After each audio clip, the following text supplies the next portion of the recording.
What if I told you that you could turn just about anything you've written and created in your business into a book? Don't believe me? Well, I've got 3 simple tools, simple strategies that are going to help you identify how to take the awesome pieces of the content you've already created and start to shift them into a powerful book. I'm excited you're here and I can't wait to share. Let's get started. You've heard me talk before about how there's not one business owner that I know who does not write in some way, shape, or form. Most business owners are creating some kind of content pretty much all the time. Well, in today's episode, I'm excited to talk about how you can turn just about anything you have written or worked on or created in your business into a book. Hi, Shana Hartman here, creator and operator of The Written Compass, and I am excited that you are here. You're going to want to write some of these ideas down today, so go ahead and get a pen and paper. Save this one so you can come back to it. I'm excited to share. So recently I was introduced to a new fellow business owner. She's really cool. She's this business strategist, and she was delivering a workshop that I had signed up to check out. And she sent us, the workshop participants, this beautiful workbook. And the workbook was a PDF, and it was about 20 to 30 pages long. It was just so nicely formatted. It had some great tools and questions and prompts and spaces to write. And I realized very quickly that, and I shared this with her, I was like, this is a book. You could turn this into a book. So I want to talk to you about how you can turn anything from your business, just about anything, seriously, into a book. If you understand a few key simple things to help you shift from the original genre, and genre just means like the format and intention for it that you originally created that piece in, into the new genre, into something like a book. So I'm going to talk a little bit about what is called in composition, the composition world, the rhetorical situation. And it's not, you don't have to memorize that in any way, shape, or form. It's just the discourse, the words that I need to use to explain this. And here's the idea of it, is that any piece of communication has a rhetorical situation, has a rhetorical context to it. And there's 3 key elements that these are the things that you're going to want to take note of, maybe write down. So 3 elements of the rhetorical situation are the creator or the writer or the speaker of the piece. The person, in this case, if we're writing, it would be the writer. The purpose, or what I like to call the so what, the intention for that piece of communication or that piece of writing. And then the audience, which is going to be the receiver of the communication or the reader for a written piece. So if you think about turning anything into a book, these are going to be the 3 elements, the writer, the purpose, and the audience. They're going to help us understand how to shift from the original piece of writing or creation into something that would be substantial enough for a book.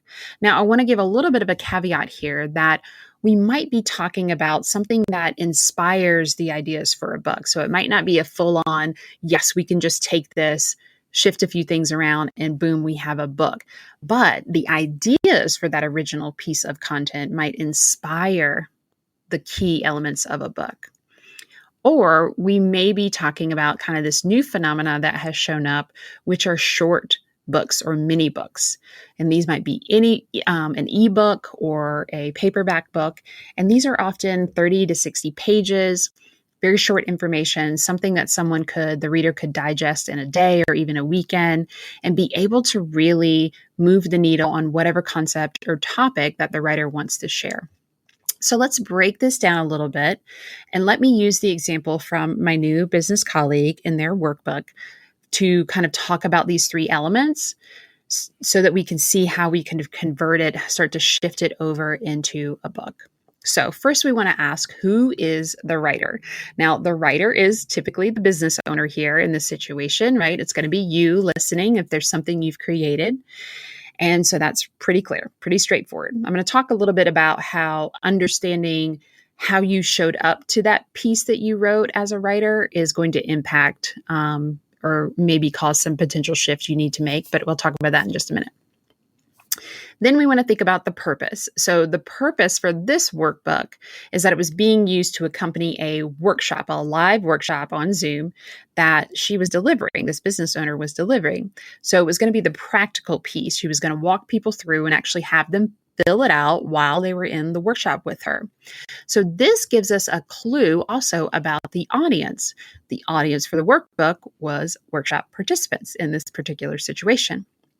So what are we going to need to think about when we start to shift this workbook into a book? Well, we get to think about the purpose and the audience, because in this situation, the writer's not really changing that much. But what may change is how she approaches the purpose and the audience when she wants to reach, say, for instance, more people that were like participants for her workshop, but on a broader scale. So maybe she's thinking of herself as becoming a published writer, right? And she wants to create a free opt-in with this as an ebook. Or maybe she wants it to be like a 99 cents Amazon ebook. Or maybe it's a short mini book paperback that she can sell, again, also for kind of a low cost to make it more widely acceptable. So she's shifting a little bit of who she is, how she's showing up for this workbook that's now turning into a book, because it's going to be going into a published space. And she's shifting who the audience might be, because there's more people who could reach this if we're using, for example, Amazon self-publishing. But she could also start to narrow down a little bit that audience. So she might think about where they are on their journey, why they might want this content, and realize also that the audience isn't going to have the workshop. So they're going to need some context for this workbook. So already right there, what I start to realize is, I'm going to need to write some words that set up the contents of the workbook, the practical how-to pieces. She's going to actually need to lay down words so that people who are not right there alongside her, during the workshop, they're going to understand, they're going to have some context. So that could be a good amount of writing that needs to be done to set the scene, to set the stage for the elements of the workbook. So we can already see some writing right there. We're also going to want to think about the overall purpose, right? With this particular workbook, the goal might have been to simply get started with some of the business strategy ideas she was sharing in the workshop, knowing that she was going to offer a chance to work with her in a program or have a follow-up call with the participants. Well, in a book, that purpose doesn't quite match up. We, of course, would want to support the reader in the book with actually kind of more fully implementing the ideas that she might eventually share in a program. Now, this doesn't mean that she has to share all of the ideas, go into tons of detail, write all of that out. But again, we want to have clear content that will need to be written down, organized, formatted to make sense given her purpose for the book that may be a little different from her purpose for the workbook, right? So we're taking ideas of the audience, letting that shape some additional content that we're going to need to create. We're taking our purpose and we're shifting it and understanding that the purpose needs to be a little bit different. Still doesn't mean that people can't eventually use the book to then lead to them stepping into a program with her.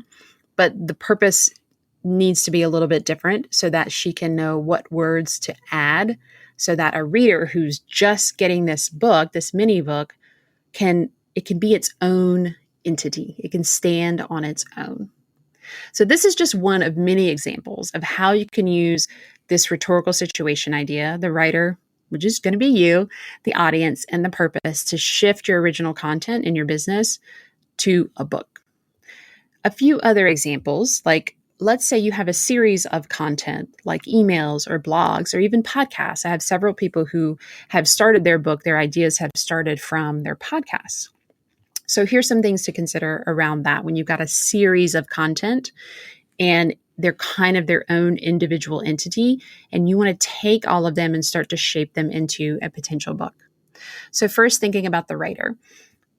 When you are thinking about one email to the next or one podcast to the next, who you are as a writer and how you're showing up and the language you're using may shift from one piece to the next. So for a book where it's going to be all together, you may have to adjust the tone or the language choices when you're making that shift. In terms of audience, the audience may be the same. You may think the people who read your blog or listen to your podcast or on your email list is the same audience that you want to reach for a book, but maybe it's one particular part of your audience, one particular, a little more niche down. Or maybe you want to broaden it a little bit and talk to people who are on, a particular journey or a particular place. Maybe they're getting started with whatever main ideas you like to talk about in your business. The purpose, we want to think about the purpose. Again, different for each piece. So your emails have a different purpose. They may be to nurture your audience.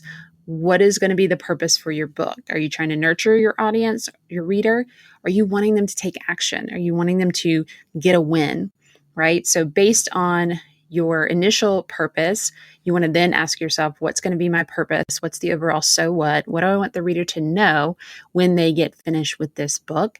And then start to shape and create your plan for shifting the email, the blog, the podcast into a book. Typically, we're not going to just be able to match it up. Like, let me just put all the blogs together in one document and it's going to read like a book. There's going to be something that needs to shift, be added, reorganized, thematized, categorized, all that kind of stuff. And the rhetorical situation, writer, audience, and purpose are 3 cool tools that you can use to pretty much turn anything into a book. Now, I just did a workshop on this earlier in April, and if that's something you want to have access to, be sure to reach out to me on Instagram at Shana Hartman _. I'd love to hear your thoughts on this. Does this get you excited to think, wow, I really can create a book out of just about anything from my business? Are you having questions? Do you have doubts? I'm here for it all. Thanks again for joining me, and I'll see you next time. Thank you so much for joining me for this episode of The Written Compass. If you are loving this episode, then please do me a favor and leave a quick rating and review so other amazing people just like you will see and experience the podcast. And if you're wondering how you can implement the ideas I share here and get your soul's purpose in a book, then I want to invite you to join us in our signature program, This is the Year I Write My Book. Head over to shanahartman.com/This is the Year I Write My Book all together to stop waiting and start writing.